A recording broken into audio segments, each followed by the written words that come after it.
everybody. Welcome everyone to one more session of कथामृत के एक और नए सेशन में आप सबका स्वागत है। थोड़ा मुस्कुराइए, मुझे भी अच्छा लगेगा। जय श्री कृष्णा। आज हम कुछ विशेष चर्चा करने वाले हैं। बहुत सुंदर सुंदर कृष्ण की कुछ लीलाएं सुनेंगे, कथाएं। Pankaj, can you just mute yourself?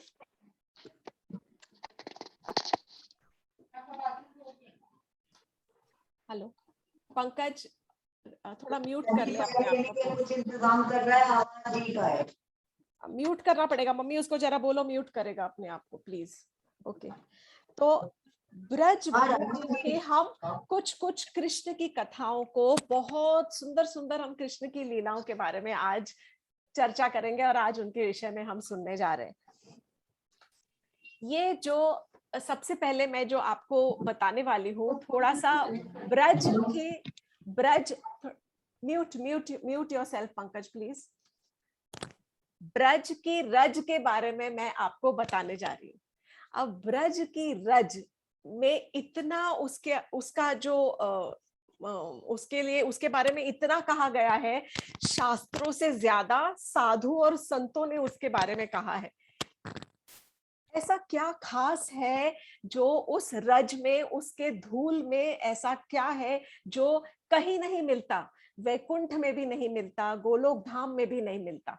वो ये है कि उस धूल पर, उस भूमि पर कृष्ण भगवान जी ने नंगे पैर अपनी लीलाएं की है। आप सोचिए, भगवान जहां रहते हैं उस धाम का नाम है गोलोक वृंदावन या गोलोक धाम, या आप उसे वैकुंठ कह लीजिए। उस धाम में यू कैन नॉट इमेजिन, जो रईस लोग होते हैं वो अपने घरों में कोई भी नंगे पैर नहीं घूमते। वहां वैकुंठ में सब मखमल से भरी हुई है धरती। मैं उसको भूमि नहीं कहूंगी क्योंकि भूमि देवी तो हमारी देवी है, यहाँ की धरती को हम भूमि कहते हैं। वहां की धरती के ऊपर सारा मखमल से बिछा हुआ है। जहां पर कृष्ण जाते हैं, उन्होंने वहां पर जो नित्य लीला करते हैं कृष्ण, वो नित्य लीला, यहाँ पर बाल लीलाएं होती हैं और यौवन की भी लीलाएं हुई हैं। लेकिन गोलोक धाम में कृष्ण की जो नित्य लीला है वो सिर्फ यौवन की 16 साल के बाद की ही नित्य लीला चलती रहती है। All the time after he was 16। 16 साल से पहले की जो बहुत वात्सल्यपूर्ण जो उनकी बाल लीलाएं हैं, वो सारी की सारी लीलाएं सिर्फ उन्होंने वृंदावन धाम में ही की हैं। और ये 4 युगों के बाद फिर जब द्वापर युग आता है तब वो फिर दोहराएंगे। तो ये जो लीलाएं हैं ये सारी कुछ अप्रोक्सीमेटली 5-5.5 हजार साल पहले हमारी ही धरती पर, यहाँ पर भूमि पे घटित हुई है। अब क्या खास बात है कि यहाँ पर कृष्ण भगवान नंगे पैर चलते थे पूरी ब्रिज भूमि पर। गोलोक धाम में वो नंगे पैर नहीं घूमते, जैसे मैंने कहा। उनके पाद त्राण है, सोने और हीरे मोती से जड़ी हुई चप्पलें या जूते, हम अपने लैंग्वेज में कह लें, उसको पहनकर चलते होंगे। पर यहाँ पर वो नंगे पैर चलते थे। अब आप मुझे बताएं, सब all of us, I can see lots of सब, all most of the us are ladies, हम सब देखते हैं कि जब कोई भी छोटा बच्चा नंगे पैर चलता है तो दिल में कितनी तकलीफ होती है। छोटा सा 2 साल का, 3 साल का या साल भर का बच्चा जब नंगे पैर भागता है तो माँ बोलती है, दादी बोलती है, बुआ बोलती है, मासी बोलती है, अरे बच्चे चप्पल पहन ले, चुभ जाएगा, कंकड़ चुभ जाएगा, पत्थर चुभ जाएगा, कांटा चुभ जाएगा। ऐसे ही यशोदा माँ का हृदय जो था हमेशा भर आता था कि अरे मेरे लाल, तुम नंगे पैर ना भागा करो, तुम चप्पल पहन लो, कुछ जूता पहन लो, कुछ तो पहन के जाओ, नंगे पैर ना चलो। फिर किसी ने कहा कि अरे नहीं नहीं, कोई गोपी ने कहा यशोदा माँ से कि यशोदा मैया ऐसे मत बोलो उसको, जो पूर्णमासी देवी है ना, पूर्णमासी देवी गर्ग मुनि की माता है। वो सारे जो वृंदावन धाम की सबसे बुजुर्ग औरत थी, समझ लो दादी परदादी। जब किसी के भी कोई भी तकलीफ होती, सब पूर्णमासी देवी को याद किया करते थे। More than 100 years old, very very old lady, the great old lady of the village. हर छोटे छोटे गांवों में, छोटे कस्बों में एक होती है ऐसी बड़ी बूढ़ी अम्मा जिसको बुलाया जाता है कि कभी कोई चीज से सलाह मशवरा करना हो तो भैया उनको बुला लो। तो पूर्णमासी देवी ने कहा है कि ये जो वृंदावन है, ये वृंदावन तो वृंदा देवी का हृदय है, इसके हृदय पर आप चप्पल पहनकर कैसे घूमोगे। तो यशोदा मैया थोड़ी घबरा गई, बोली ये कैसे कैसे आप लोग ऊट पटांग चीजें मेरे दिमाग में डाल देते हो, मैं नहीं ये सब विश्वास करती हूँ। एज अ मदर उनको बिल्कुल मन नहीं हो रहा था ये सब मानने के लिए, क्योंकि उनका जो वात्सल्य प्रेम है वो सर्वोपरि है। वो तुरंत गई और उन्होंने जाके पूर्णमासी देवी से मशवरा किया, सलाह किया कि बोली अम्मा ये क्या आप होती रहती हो कि नंगे पैर नहीं चलना, छोटा बच्चा है, छोटा बालक है, पैर में चुभ जाएगा, कुछ उसके कंकड़ पत्थर चुभ जाएगा। तो पूर्णमासी देवी ने कहा कि यशोदा ये सुन, अब अपनी बेटी को या समझो बहू रानी को कि उसको समझा रही है, यशोदा अपने कान्हा को कभी भी पैरों में कोई चप्पल ना पहनाना, कोई पाद त्राण ना पहनाना। तो बोली क्यों ऐसा कह रही हो, कुछ तो चुभ जाएगा। बोली मैं तुझे बताऊंगी, जब कृष्ण चलते हैं, जिस जिस भूमि पर, जिस धरती पर वो पैर रखते हैं, उस धरती में उनके चरणों के पड़ते ही वहां पर चैतन्य आ जाता है। चैतन्य माने वहां पर लता पता उगने लग जाती है, छोटे छोटे पेड़ पौधे उगने लग जाते हैं, वहां पर जागृत हो जाती है वो भूमि, उसमें जीवंत आ जाता है उस भूमि के अंदर। तुम अगर अपने बालक के पैरों में चप्पल पहना दोगी तो सारी भूमि एकदम मतलब उसकी जो हरी भरी जो है वो सब सूख जाएगा उसमें, क्योंकि उसके अंदर जान ही कृष्ण के चरणों की छाप पड़ने से और उनके चरण पढ़ने से ही उसमें जागृति और चैतन्य आता है। तो यशोदा माँ बोली अच्छा मैं कैसे मानूं, हाउ डू आई नो, मैं कैसे मानूं कि आप ऐसे कह रही हो। तो बोली ठीक है मैं बता दूंगी तुमको, चलो एक छोटा सा एक्सपेरिमेंट करते हैं, मैं जब बोलूंगी तब तुम एकदम ध्यान से देखना। तो एक बार उन्होंने क्या किया, उन्होंने बोला तुम देखो कल सुबह जब तुम्हारा लल्ला सुबह सुबह उठकर जब भागता है वहां बाहर, तब तुम देखना उसके सिर्फ पैरों के निशानों को, छापों को तुम एक बार ऑब्जर्व करना, ध्यान से देखना। तो यशोदा माँ बोली ठीक है।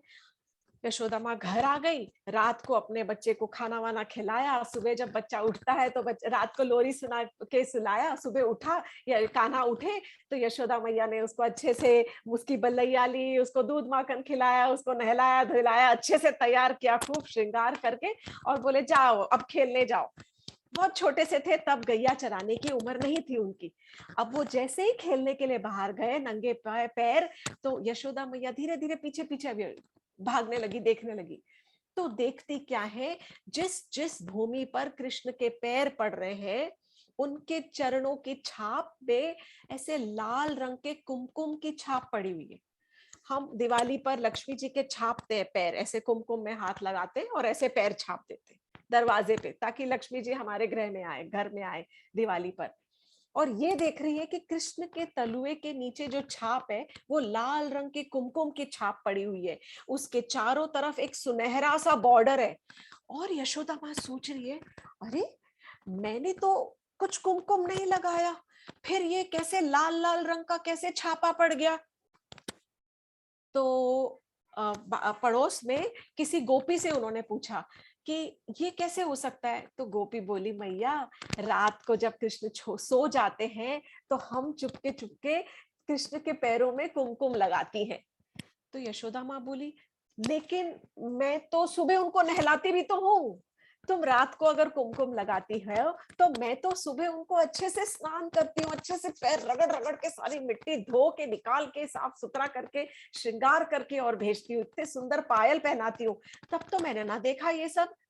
तो इसके बारे में जो हमारे संत हैं, साधु संत, वो व्याख्या करते हैं और व्याख्या में उन्होंने बताया है कि जो गोपियां लगाती है वो उनके माधुर्य रस का लेप है, और जो माँ लगाती है वो उसके वात्सल्य रस का भाव है। तो माधुर्य रस का जो लेप है उसको वात्सल्य रस का भाव नहीं मिटा सकता, नहीं धो सकता, वो थोड़ा ज्यादा ऊंचा है उसका स्तर।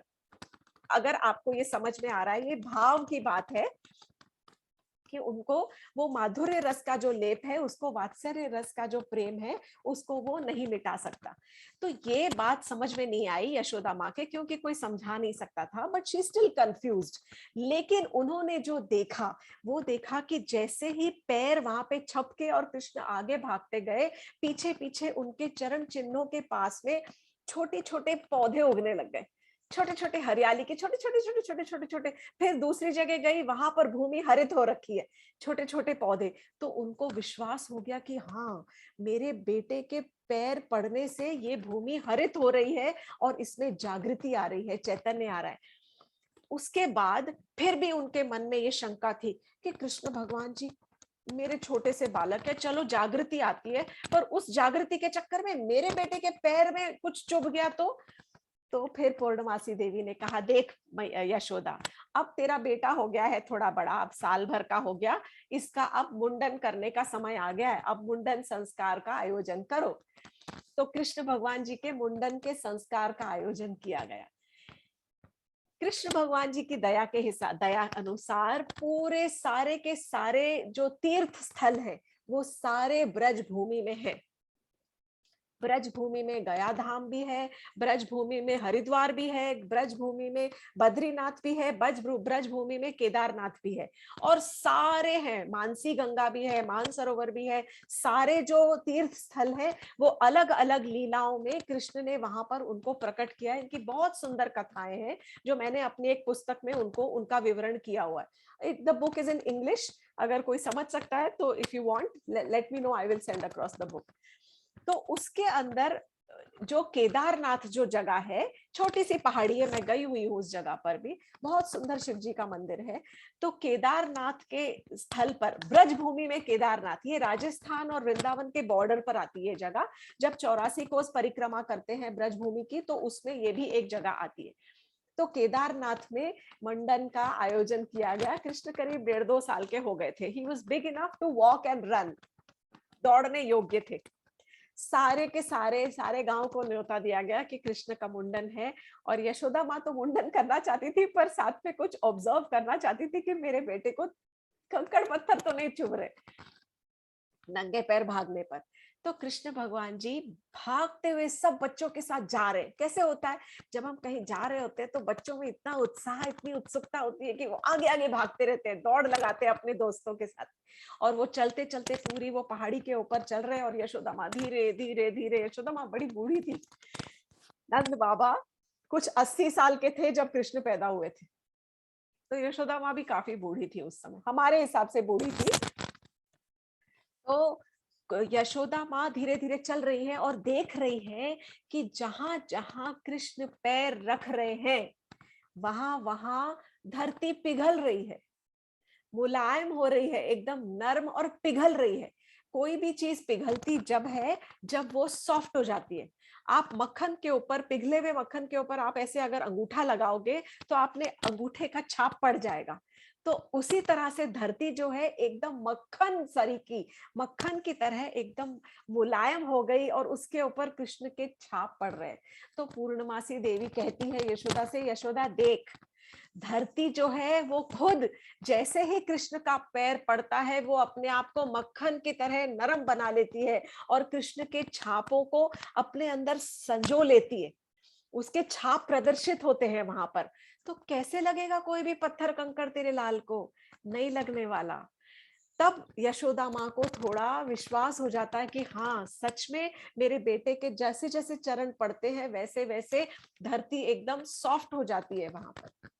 एक और जो कथा जो संत बताते हैं इस बारे में, कि जब कृष्ण जैसे जैसे बड़े हुए, 4-5 साल की उम्र से उनको गैया चराने के लिए भेजा जाता था। छोटे छोटे ग्वालों को, छोटे छोटे जो बछड़े होते हैं, बछड़ों को चराने के लिए भेजा जाता था 5 साल की उम्र से।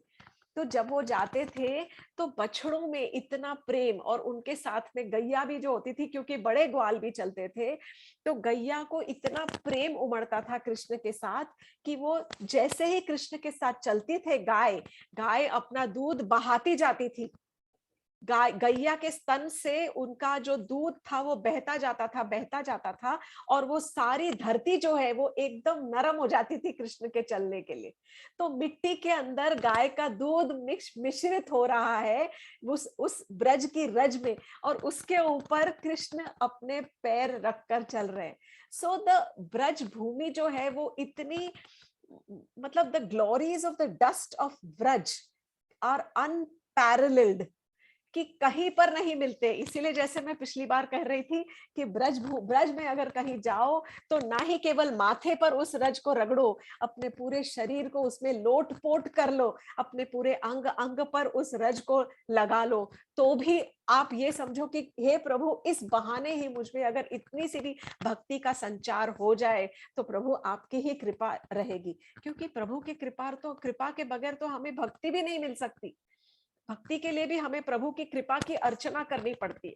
हमें अर्चना करनी पड़ती है कि हे प्रभु, हमें अपने गुरु के दर्शन कराओ, हमें अपने गुरु के पास ले जाओ, ताकि हमारे गुरु हमारे नेत्रों में आपके ज्ञान का काजल लगाकर हमारे नेत्र खोल सके, जिससे हम आपकी भक्ति कर सके, हम आपको पहचान सके, और हमारे अपने सारे इंद्रियों को सिर्फ आपके गुणगान में हम अपने इंद्रियों को लगा सके। सो ये जो है बहुत एक, मतलब ये जो कथा है ये कोई शास्त्र में नहीं है।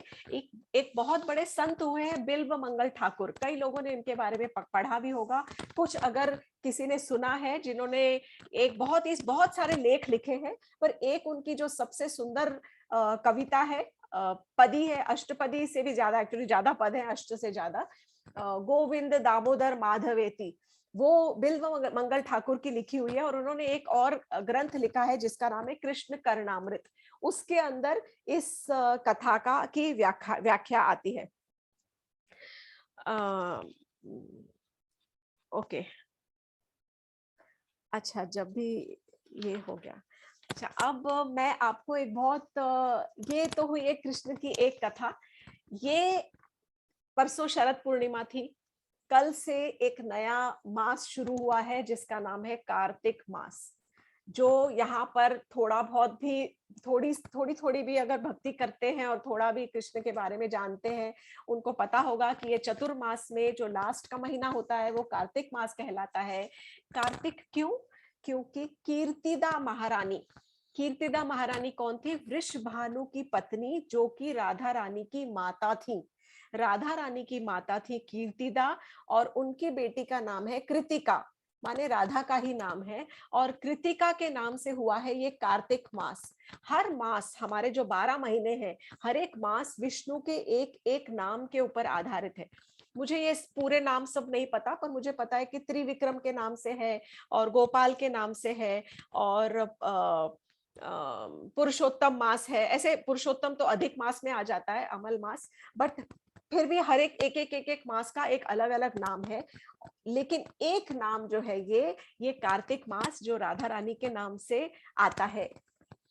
और ये आप ये सोचो कि कृष्ण कहते हैं कि मैं 3 साल में एक बार पुरुषोत्तम जो अधिक मास के को मैंने धारण किया है, और उसको व्रत करने का मैं आप सबको इतना बड़ा इतने बहुत मतलब he gives us a lot of benedictions, बहुत सारे वरदान और बहुत सारे हमको भक्ति के उपाय मिलते हैं वो पुरुषोत्तम मास करने के, उसके व्रत करने से।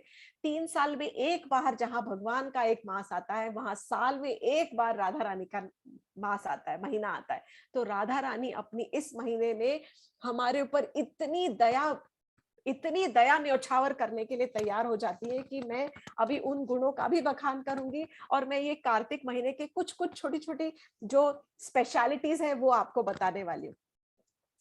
कार्तिक महीने में बहुत सारी लीलाएं हुई हैं। सबसे पहली लीला तो ये हुई है, खास दिवाली वाले दिन 2 लीला हुई है। सब हम इस महीने को इसलिए जानते हैं क्योंकि दीपावली हम इसलिए मनाते हैं कि रामचंद्र जी अयोध्या लौटकर वापस आए थे, और सब सारी अयोध्या नगरी ने अपने घरों को दीपों से सजाया था। लेकिन दीपावली पे 2 और कृष्ण की लीलाएं, बहुत सुंदर कृष्ण की लीलाएं हुई है। पहली लीला हुई है दामोदर लीला, और दूसरी लीला हुई है गोवर्धन लीला।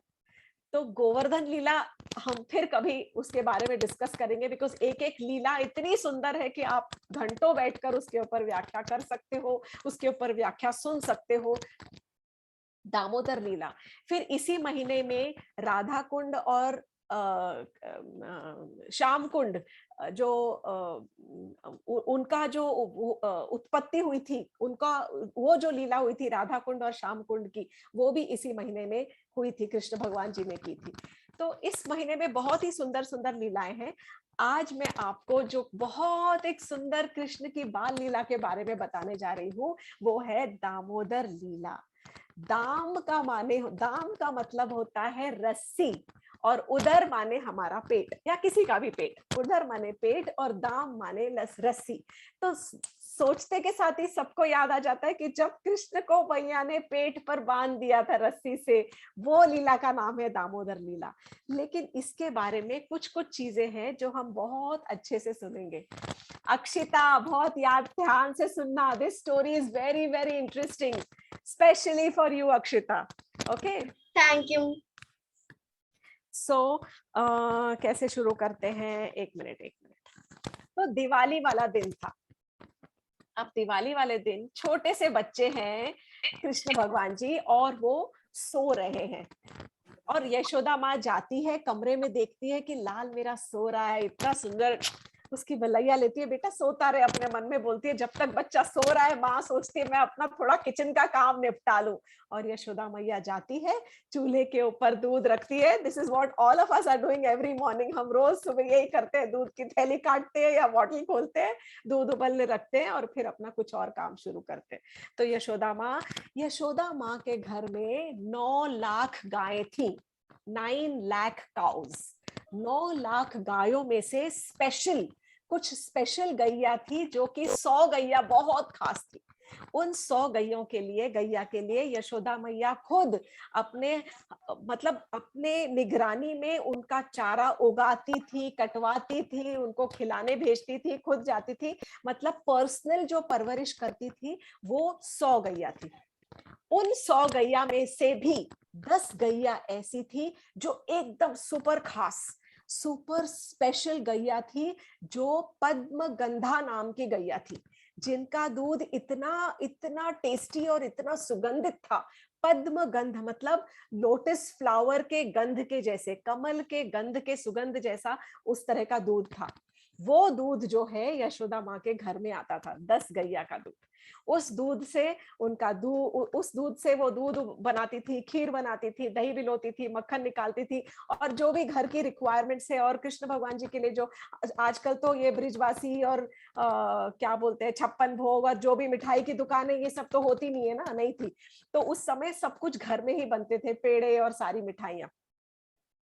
तो यशोदा माँ ने वो दूध उबलने रखा, और कृष्ण भगवान जी सो रहे हैं, और वो आंगन में आ गई, और आंगन में आकर उन्होंने अपना बड़ा सा ऐसे मटका लिया जो रखा रहता था वहां पर, और वो ताजा दूध बिलोने लग गई, ताजा दही बिलोने लग गई।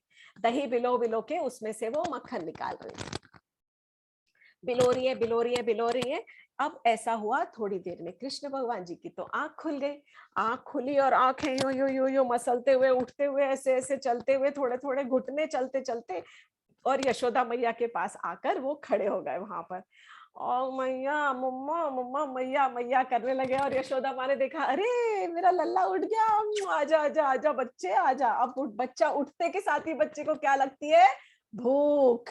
सबसे पहले भूख लगती है, छोटा सा बच्चा है। यशोदा माँ बिलो रही है, बिलोते बिलोते उन्होंने वो जो बिलोनी थी उसको साइड में करा, और कृष्ण भगवान जी को अपने गोद में ले लिया, और अपनी गोद में रख के और उनको दूध पिलाने लग गई, अपना स्तनपान कराने लग गई। अब वो बच्चे को दूध पिलाते पिलाते, आप ये सोचो, आप सिर्फ इस दृश्य को थोड़ा इमेजिन करो। मतलब मैं हमेशा यही बोलती हूँ, जब भी हम कोई भी वार्ता कोई व्याख्या सुनते हैं, we should learn how to imagine, we should try how to imagine, so that हम उस कथा में हमें ऐसा लगे कि हम वही हैं, उस कथा के अंदर वही बैठे हैं, हम सिर्फ देख रहे हैं और हमें बहुत आनंद आ रहा है। तो यशोदा मैया जब दूध मक्खन बिलो रही थी, उस वक्त कृष्ण सो रहे थे और वो पूरे समय कृष्ण के ध्यान में थी, क्योंकि वो कृष्ण के लिए ही वो मक्खन बिलो रही थी। उनके झुमके आवाज कर रहे थे, उनका कंगन बज रहा था, उनके कमर पर जो करधनी थी वो आवाज कर रही थी, थोड़ी मोटी थी मैया, यशोदा मैया। हर एक चीज जो उनका, हर एक जो ऑर्नामेंट था, हर एक जो जेवर, वो आवाज कर रहा था, ऐसे जैसे कि कृष्ण की स्मृति में सब कुछ कीर्तन कर रहा हो। अब कृष्ण कृष्ण जब आ गए तो उन्होंने बिलोनी साइड में रख के और कृष्ण भगवान जी को लेके उनको दूध पिलाना शुरू कर दिया। जब कृष्ण को दूध पिलाना शुरू किया, तब हम ऐसा सारे, अब मैं बहुत सारी चीजें इसमें ऐसे कुछ खास बोलने वाली हूँ जो कि साधु संतों की व्याख्या होती है, क्योंकि हम सिर्फ केवल कथा नहीं बोलते, उसकी व्याख्या को भी समझने की कोशिश करते हैं। तो संत कहते हैं कि जगत में हर एक चीज, जब ब्रिज भूमि में हर एक चीज में जागृत अवस्था होती है, एवरीथिंग हैज अ कॉन्शियसनेस। वो दूध में भी कॉन्शियसनेस है और हर जेवर में भी कॉन्शियसनेस है, हर एक चीज में कॉन्शियसनेस है। तो दूध जो था, जो गैस पर रखा हुआ था चूल्हे पर गर्म होने के लिए, वो दूध ने सोचा, अरे मेरे जीवन का जो परम ध्येय है, सत्य तो सिर्फ यही है कि मुझे कृष्ण भगवान मेरा सेवन करें, और मेरा वो सेवन करेंगे तभी मेरे जीवन का जो मेन एम और ध्येय है वो सार्थक होगा, मेरा जीवन सार्थक होगा। और अब जब वो माँ का दूध पी रहे हैं तो मेरे जीवन का क्या फायदा। ये संतों की व्याख्या है। और ये सोचकर दूध उफलने लगता है, और दूध उफल के सोचता है कि मैं अब इस भगोने से बाहर उठ के और मैं तो अग्नि में ही गिर जाऊं, यही अच्छा है। आप सोच देखिए संतों की कैसी है। तो दूध उबलकर अग्नि में, चूल्हे में ऐसे उबलने लगा, इतने में तुरंत माँ को कुछ भनक पड़ी और थोड़ी सी जैसे आवाज आई, उन्होंने झट से बच्चे को गोद से उठाया, बाहर नीचे जमीन पर रखा और भागी चूल्हे की तरफ। This is very common, all of us must have done this at some time or the other, कि कुछ काम करते करते सडनली या दूध याद आया और सब काम छोड़ के हम भागते हैं दूध की तरफ, क्योंकि कोई दूध उबलने नहीं देना चाहता, बाहर गिरने नहीं देना चाहता। तो कृष्ण भगवान जी को छोड़ के उन्होंने, और वो गई और उन्होंने दूध को अटेंड किया, जो भी उनको दूध को चूल्हे से उतारा और चूल्हा बंद किया और रख के अब वो गई हुई है। अब इधर जब बच्चे को दूध छुड़ा के और दूध बच्चे को नीचे जमीन पे लिटा दिया, तब क्या होगा अक्षिता, क्या होगा? बच्चे को आएगा गुस्सा कि मम्मा ने मुझे छोड़ दिया, मेरा दूध छुड़ा दिया, और कहाँ भाग गई मेरी माँ मुझे छोड़ के। इतने बड़े बड़े हो जाते हैं तो भी 2 मिनट के लिए छोड़ो तो बच्चे रोने लग जाते हैं, सब साक्षी होंगे यहाँ पर बहुत सारे लोग। तो वो तो छोटे से बालक थे, पर वो रोए नहीं, उनको गुस्सा बहुत आया, बहुत गुस्सा आया। वहीं पर उन्होंने कुछ इधर उधर देखा, कुछ उनको वहां पर मिला, शायद बिलोनी से ही उठा के या कोई एक पत्थर कुछ उठाया और उन्होंने मटकी फोड़ दी। बहुत गुस्से में मटकी जो फोड़ दी गुस्से में, तो सारी छाछ बह गई, सारा मक्खन निकल गया, और उसमें से मक्खन उठाया और लेके मक्खन भागे। अब वो जो भागे हैं मक्खन, तो मक्खन के ऊपर भी पैर छप रहे हैं, देखो सोचो आप, है ना, ऐसे तो नहीं भाग सकते, वो छोटे छोटे पैरों से भाग रहे हैं या घुटने चल के जा रहे हैं, भाग रहे थे, एक्चुअली चल सकते थे वो। तो वो मक्खन लेकर भागे, इधर उधर देख देख के कि मैया मुझे कहीं देख न ले, और जाके गुस्से में जाके एक कमरे में जाके और वहां पर खिड़की के पास जाके बैठ गए। खिड़की के बाहर देखते हैं तो कुछ उनको बंदर दिखाई पड़े, और बंदरों को इशारा कर करके बुला रहे, आजा आजा बहुत सारा मक्खन है मेरे पास, ले तू भी खा और मैं भी खाता हूँ थोड़ा सा। तो सब बंदरों को भी मक्खन खिलाया, खुद भी मक्खन खा रहे, और अब मैया दूध का काम अपना निपटा कर और आती है कमरे में, बरामदे में, और देखती, हाय हाय ये क्या, सारा मक्खन फैला पड़ा, सारी छाछ फैली पड़ी, और कृष्णा तो कहीं गायब, कौन तोड़ गया? उनको समझ तो आ जाता है ये काम हो ना हो ये मेरे कान्हा का ही है। सच कहती है गोपियां, जब कहती है कि तेरा लाला बड़ा नटखट है, मैं तो हमेशा झूठा ठहराती थी, पर देखो आज मेरे ही घर में कांड कर दिया। ये गया किधर? यशोदा माँ को आया गुस्सा। किसी को भी माँ को आएगा गुस्सा। उन्हें थोड़ी पता है कि वो भगवान जी की माँ है, वो तो लीला में खेल कर रही है, अपना किरदार निभा रही है। यशोदा माँ ने वहां देखा, इधर उधर देख के एक उठाई छड़ी, और छड़ी लेके ढूंढ रही है, कहाँ गया मेरा कान्हा, कहाँ गया, आज तो मैं खैर नहीं। जैसे ही वो एक कमरे में पहुंची और उन्होंने देखा तो कृष्ण को तो रंगे हाथ, वो तो कृष्ण भगवान जी तो उनके हाथों में मटकी है, सॉरी हाथों में मक्खन है, और मक्खन लेके वो खा रहे हैं। और वो ऐसे जो छड़ी देखी यशोदा माँ की, तो कृष्ण भगवान जी तो सहम गए डर के मारे कि अब मैया आ जाएगी मुझे मारने के लिए। आप सोचो, जिस प्रभु से भय भी भयभीत होता है, उस प्रभु को आज भय लग रहा है। जो प्रभु से सारी दुनिया डरती है, वो प्रभु अपनी माँ के डर से कांप रहे हैं। He is trembling with fear. Why is he doing that? We will come to all of this later. कि उन्होंने इतने सारे इमोशंस इसमें दर्शाए हैं, इतने सारे भाव दर्शाए हैं। हम सुनेंगे कि उन्होंने ये सारे भाव क्यों दर्शाए। तो कृष्ण भगवान जी डर गए बहुत, और वो छड़ी को देख के डर के मारे वहां से भागे। अब छोटे छोटे पैरों से कृष्ण भाग रहे हैं, और यशोदा माँ तो बड़ी है, उनको तो पकड़ लेना चाहिए, है ना?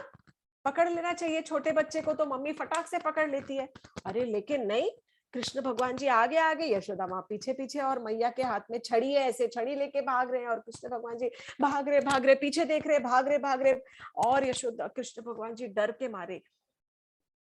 यशोदा माँ समझ गई ये बेचारा बहुत डर गया है ना?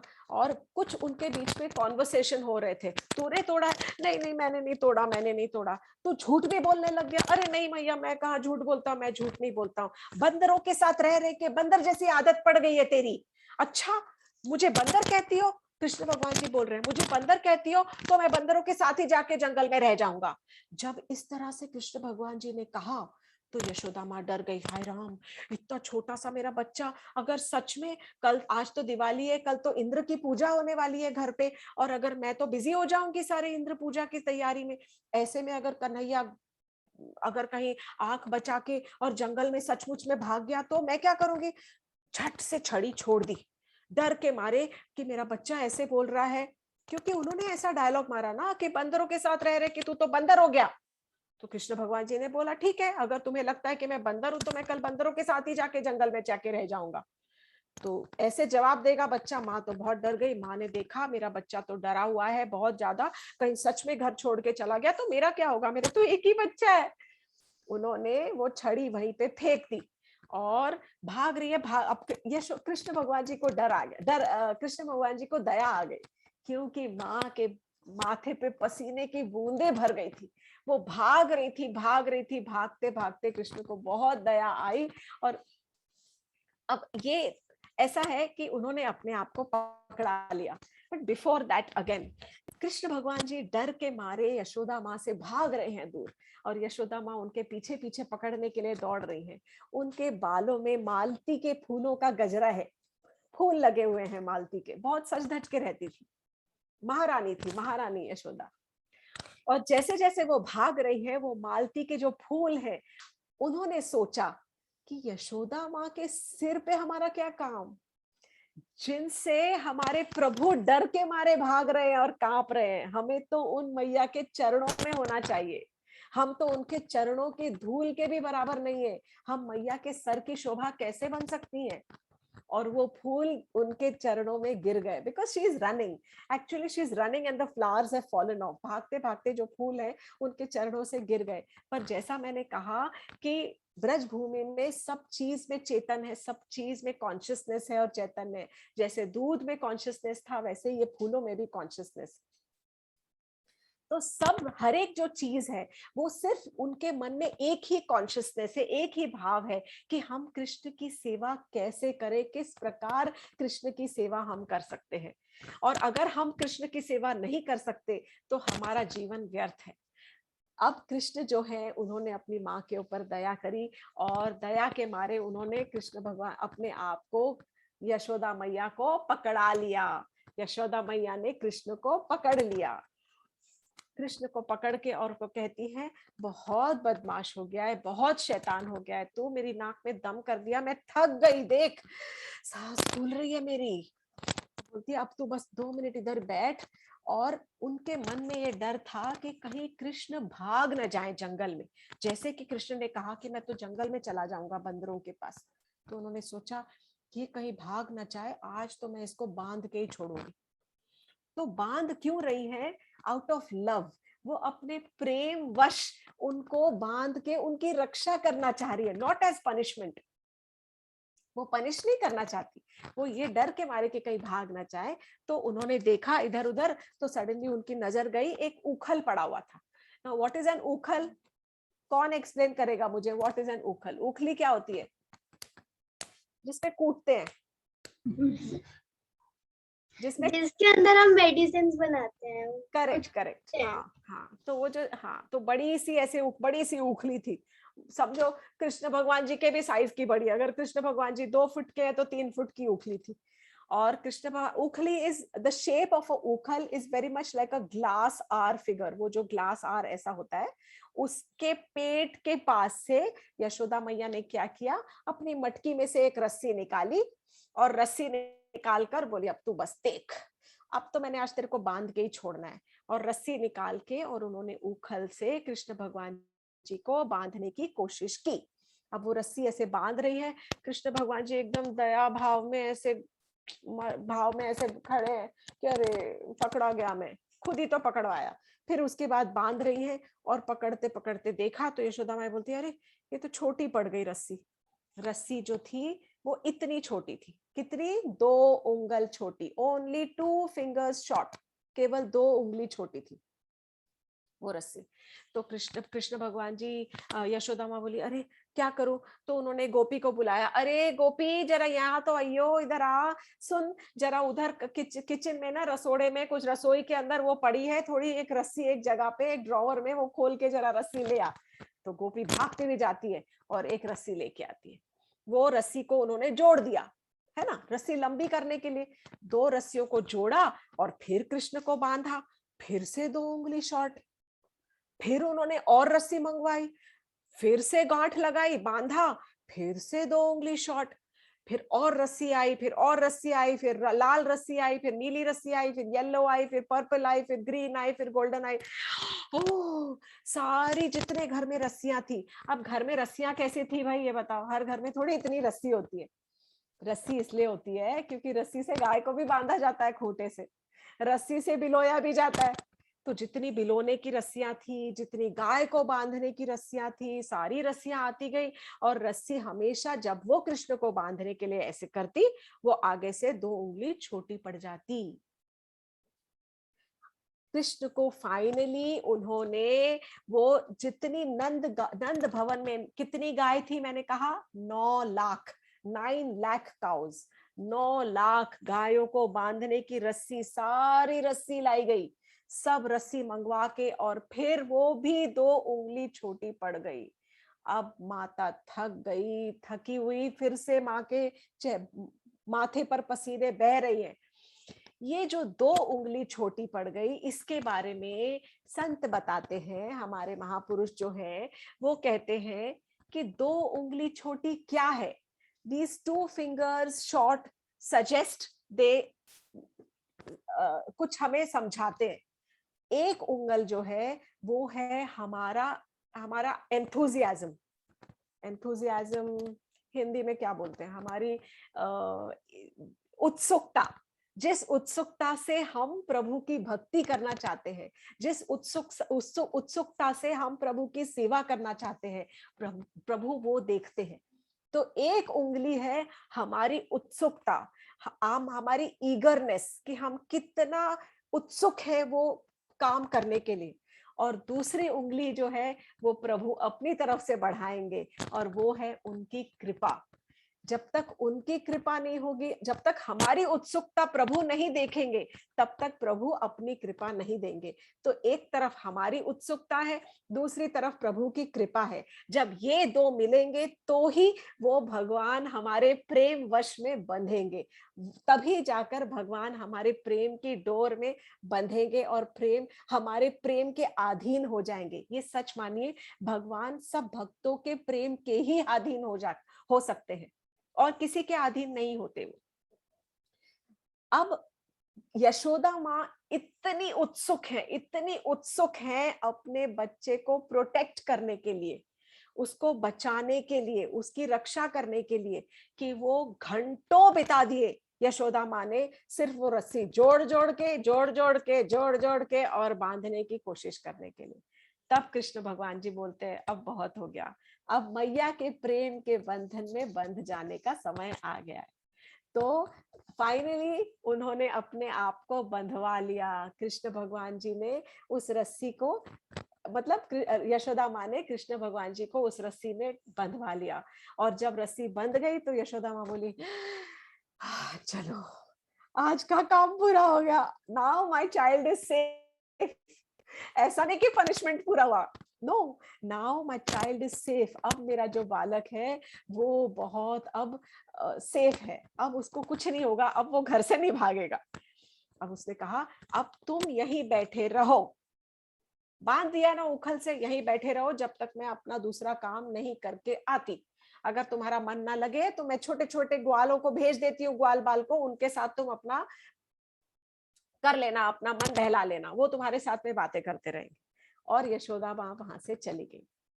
अब कृष्ण भगवान जी वहां पर छोटे छोटे ग्वाल बाल आ जाते हैं और उनके साथ में खेल रहे हैं, पर उनका मन नहीं लग रहा है, क्योंकि पेट पे रस्सी जो बंधी हुई है, दाम उनके उदर पे बंधा हुआ है, दामोदर हो रखे हैं, तो दामोदर की लीला तो करनी है ना। तो कृष्ण भगवान जी देख रहे हैं अब क्या करूं, ऐसे फ्रेंड के पास, और सारे उनके जो ग्वाल बाल है वो उनका मजाक उड़ा रहे, देख आज तुझे भी बात दिया, तूने क्या कर्म किए, तू भागता रहता है। छोटे छोटे बच्चे आपस में खेल खिलवाड़ कर रहे। कृष्ण भगवान जी आंगन में थोड़ा खींचते खींचते अपने आप को, वो जो बंधा हुआ है उनके कटी से, कमर से जो बंधा हुआ है उसको लेकर, और वो खड़ा है वो उखल, और कृष्ण भगवान जी ऐसे लुढ़क जाते हैं, अपने घुटनों पे चलने लग जाते हैं, और पीछे से वो उखल भी लुढ़क जाती है। अब कृष्ण भगवान जी घुटनों घुटनों चलते चलते चलते चलते बरामदे में घुटने घुटने चल रहे हैं, और बरामदे में पहुंचते हैं। उनके बरामदे में है दो बड़े से यमलार्जुन के वृक्ष, टॉल अर्जुन ट्रीज, लंबे लंबे बड़े से वृक्ष खड़े हैं। ये जो दो यमलार्जुन के वृक्ष हैं, कृष्ण भगवान जी उनके बीच में से निकलने की कोशिश करते हैं। They are like twin trees, जुड़वा है वो दो पेड़ों के बीच में से वो ऐसे निकलने की जो कोशिश कर रहे हैं। तो जब दो पेड़ के बीच में से वो निकलेंगे तो वो पेड़ यूं उखड़ गए। कृष्ण भगवान जी, उनकी उखल फंस गई उसके अंदर से। जब कृष्ण भगवान जी की उखल उसमें फंस गई तो कृष्ण भगवान जी ने थोड़ा सा ऐसे जोर लगाया आगे की तरफ, और उनकी उखल को बीच में से फंसे हुए निकालने के लिए जो जोर लगाया, तो दोनों यमलार्जन के जो वृक्ष थे वो धाड़ करके जोर से नीचे जमीन पे गिरे, उखड़ गए पूरे के पूरे, इतने लंबे लंबे वृक्ष जो उखड़े वो। तो उसमें से निकले दो देवता, एक का नाम था नलकुबेर और एक का नाम था मणिग्रीव। अब ये देवता कौन थे?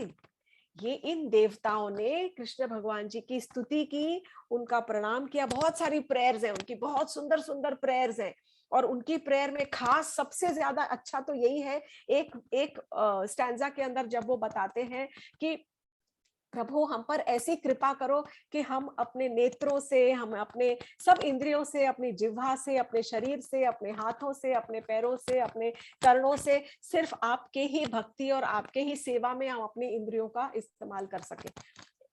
Proper Sanskrit prayers are there, ये पूरी भागवत के दशम स्कंद में ये कथा आती है इसका।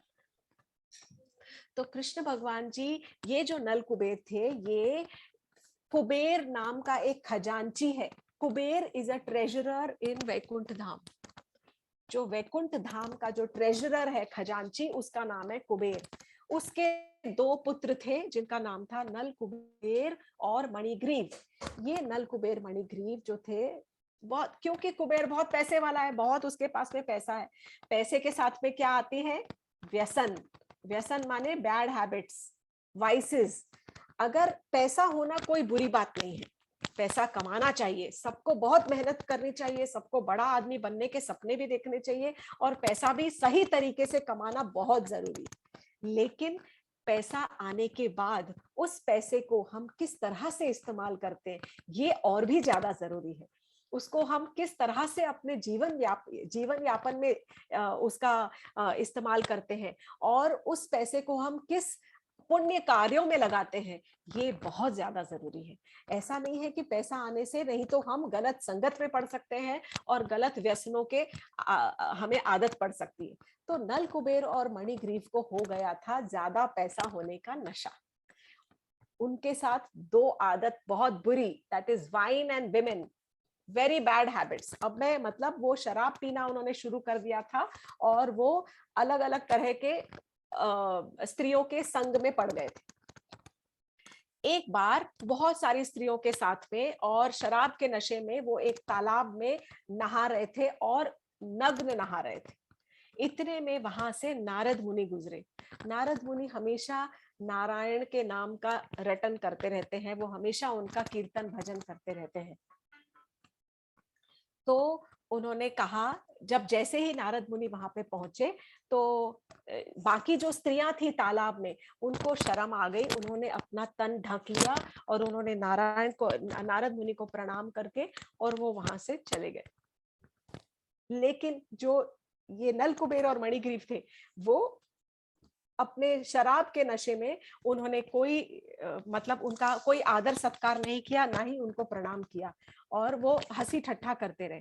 तब नारद जी को बहुत गुस्सा आया, और नारद जी ने उन दोनों को श्राप दे दिया कि तुम को नंगा होने का इतना शौक है ना, तुमको नंगा होकर अपना शरीर प्रदर्शन करने का इतना शौक है, तुमको मैं पेड़ की योनि देता हूं।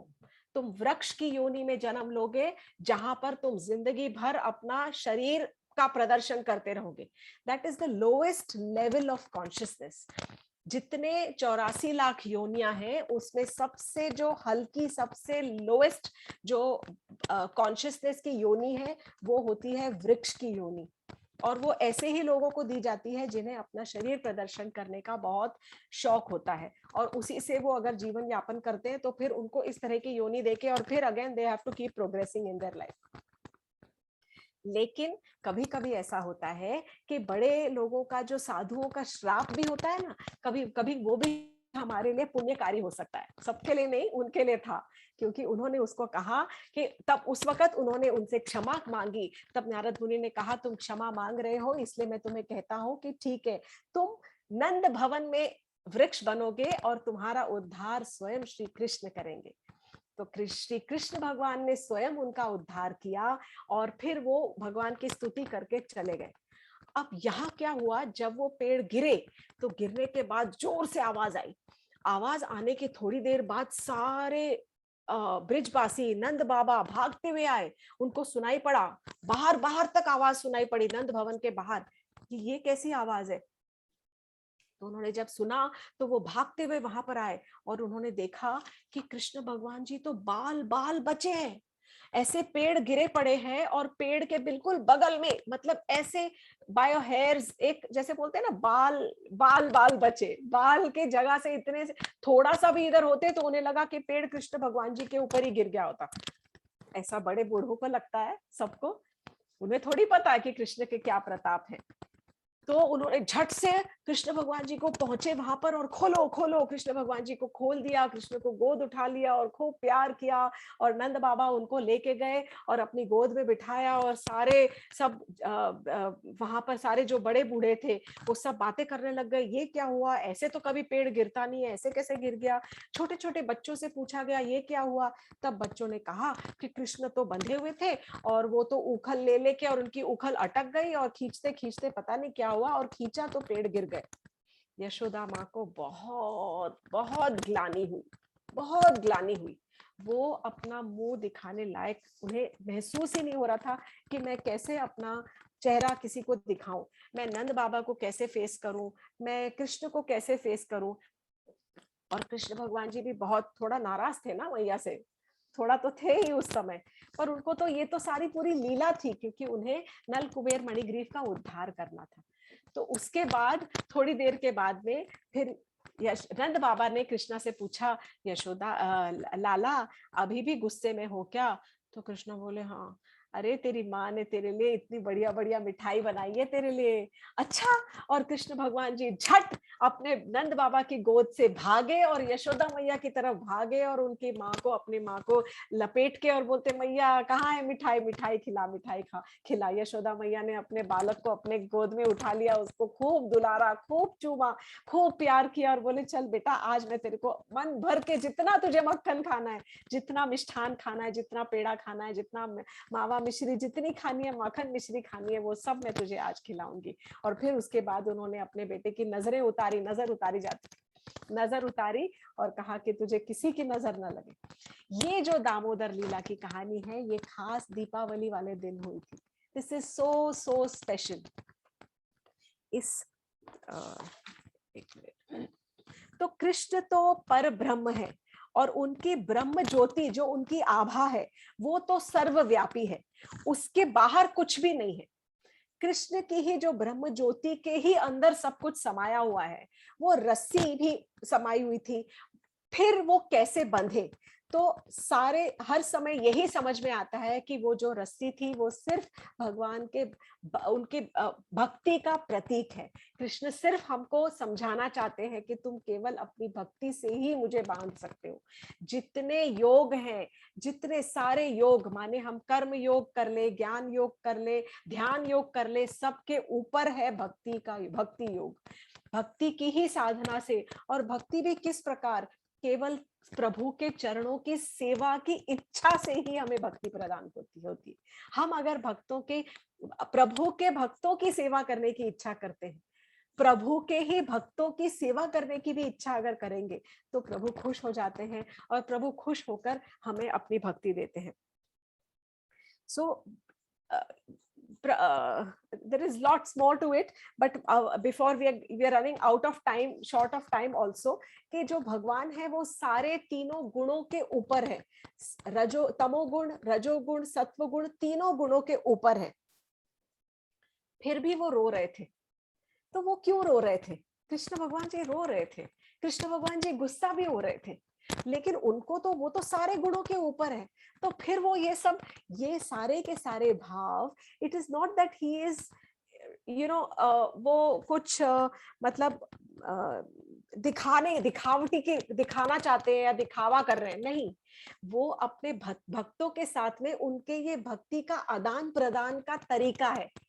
He is reciprocating with the love of his devotees. वो अपने भक्तों के साथ इसी प्रकार अपने प्रेम का आदान प्रदान कर रहे हैं। जैसे हमारा जीवन अगर नीरस हो जाए, अगर हम हमेशा सिर्फ अच्छे हंसते रहे, अरे यू आर सो स्वीट, हमारे जीवन में डायबिटीज इसी को बोलते हैं ना, too much of sugar, too much of sweet, not possible. उसमें थोड़ी कुछ कड़वा भी चाहिए, कुछ रुष्ट भी होना चाहिए, कोई रूठे, कोई मनाए, कोई हंसे, कोई खेले, कोई रोए, कोई मतलब सब तरह का उसमें रस का, सारे जो नवरस होते हैं वो सारे नवरस होने चाहिए। तो कृष्ण यहाँ भयभीत भी हो रहे हैं, यहाँ रो भी रहे हैं, यहाँ हंस भी रहे हैं, यहाँ प्रेम भी कर रहे हैं, यहाँ सब तरह का उनका प्रेम का आदान प्रदान का हर एक रस का भाव उन्होंने इस लीला में दर्शाया है। अब ये जो कार्तिक महीना है, इसमें ये जो लीला हुई थी, ये जो इतनी स्पेशल लीला है, कार्तिक महीने का मैं बहुत एक छोटा सा स्पेशल इंपॉर्टेंस बताऊंगी। इस महीने में कृष्ण कहते हैं कि जो भी मुझे हर रोज केवल एक घी का दिया दिखाता है, घी के दीप का दान भी करता है, वो अवश्य वैकुंठ लोक आता है, वो मेरी भक्ति को प्राप्त करता है।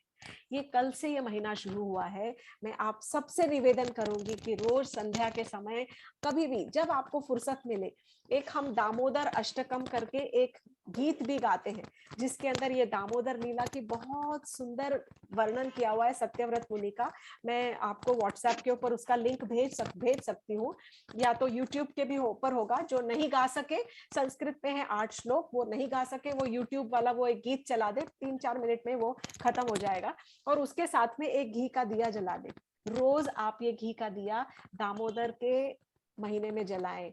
अपने अड़ोसी पड़ोसी को बोले कि इस तरह से हम दिवाली मनाते हैं कि हम रोज एक घी का दिया जलाते हैं, और फिर दिवाली वाले दिन कई सारे दिए जलाते हैं पूरा 1 महीना। इससे बहुत पुण्य की प्राप्ति होती है, राधा रानी बहुत प्रसन्न होती है, और कृष्ण भगवान जी तो बोलते हैं कि जो ये दिया जलाता है वो तो डेफिनेटली वैकुंठ लोक को प्राप्त होता है। कहानियां हैं इसके बारे में बहुत सारी। इस महीने में हम अगर एक बार भगवान का नाम का जाप करते हैं तो उसका हमको 1000 टाइम्स बेनिफिट मिलता है। जो नॉर्मल महीने में, नॉर्मल दिनों में हम अगर एक बार करते हैं तो एक बार का बेनिफिट कर मिलता है, लेकिन अगर इस महीने में हम अगर प्रभु के नाम का जाप करते हैं तो हर एक जाप का हमको 1000 गुना उसका बेनिफिट मिलता है। और यही नाम अगर हम कोई धाम में जाकर उनका नाम लेते हैं, मथुरा धाम में, ब्रिजभूमि में, वृंदावन में, कोई भी धाम में स्पेशल एक्चुअली धाम वास का बहुत ज्यादा जोर दिया गया है कि आप कुछ दिन जाके वृंदावन में रहे या मथुरा धाम में रहे। कार्तिक के महीने में छुट्टियां होती है बच्चों की और कई लोगों की, दिवाली की छुट्टियों में उसका इतना महत्व है कि अगर आप धाम में रहकर और अगर इसका नाम जाप करते हैं तो नाम जाप का 10,000 गुना उसका बेनिफिट होता है। दैट इज द इस जो कार्तिक मास की ये महिमा कृष्ण भगवान जी बखान करते हैं। सो बहुत सारी और चीजें हैं। सत्संग करना जरूरी है लोगों का, मतलब जिस तरह से हम संग करते हैं उसी तरह से हमारी कॉन्शियसनेस जागृत होती है और उसी तरह से हमारी कॉन्शियसनेस बढ़ती है। Our aim has to be to develop the pure love of God. हमें हमारा पूरा अपने जीवन का ध्येय यही होना चाहिए। That does not mean, इसका अर्थ ये नहीं है कि हम कार्य ना करें, हम पैसा ना कमाएं, हम अपने परिवार को ना देखें। मैंने पहले भी कहा है पैसा कमाना बहुत जरूरी है और खूब कमाएं, खूब मन लेकर जो भी काम करें मन से करें, लेकिन सही कॉन्शियसनेस से करें, सही तरीके से करें, with the right values in the right place. फिर उसके बाद में उस पैसे को, उस जीवन को, उस अपनी जो कॉन्शियसनेस को, उस जो भी हमने ऐश्वर्य कमाया है, जो हमने धन संपत्ति कमाई है, उसको हम किस तरह से सही जगह पे और सही तरह से उसका यूज कर सकते हैं, इस्तेमाल कर सकते हैं, इस पर भी बहुत ज्यादा गौर दें, इसको निग्लेक्ट ना करें। आई थिंक इसी के साथ टुडे आज मैं ये सेशन क्लोज करना चाहती हूँ। अगर किसी को कुछ पूछना है या किसी को कुछ और बताना है तो वी कैन ओपन, मतलब कोई अगर कुछ और बताना चाहता है तो everybody is welcome to share any other special story, या किसी को कोई प्रश्न है तो वो भी मुझे पूछ सकते हैं। मेरे हिसाब से, मेरी मति के हिसाब से, जो मेरे लेवल में अगर मैं आंसर कर सकूंगी तो मैं करूंगी। जय श्री कृष्ण।